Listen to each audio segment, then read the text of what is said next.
Nadhani hapo juu unaiona hiyo picha. Hiyo picha ilikuwa ni video na tutaweza kuiachia hapo mbele. Bwana, hilo tukio limetokea pale Nyarugusu. Baadhi ya kurasa za mitandao ya kijamii zilizopo Nyarugusu zimeripoti na kuchapisha taarifa kuhusu tukio linalohusiana vijana wawili ambao hadi sasa hawajatambuliwa majina yao. Kwa mujibu wa taarifa hizo, video na picha zimekuwa zikisambaa kwa kasi zikidai kuwa vijana hawa wawili walikamatwa pamoja na mtoto mdogo mwenye umri wa miaka 13 wakihusishwa na tukio la kufanya vitendo visivyofaa ndani ya eneo la makaburi ya UN. Hata hivyo, mamlaka husika bado hazijatoa tamko rasmi kuthibitisha ukweli wa taarifa hizo.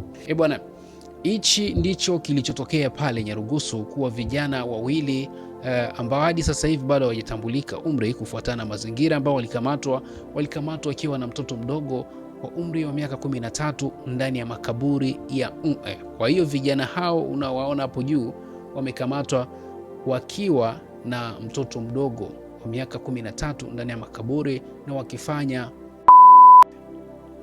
tukio hili. Ni tukio ambalo limeweza kuhuzunisha na watu wengi sana, na vijana hao walikamatwa kadiri watu wanavyosema kuwa walikuwa tayari washamaliza mambo yao, na wengine pia wanadai kuwa huenda ndo kwanza walikuwa wakitaka kuanza.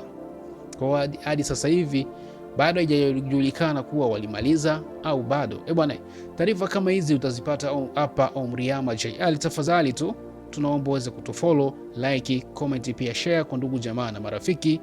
Asante.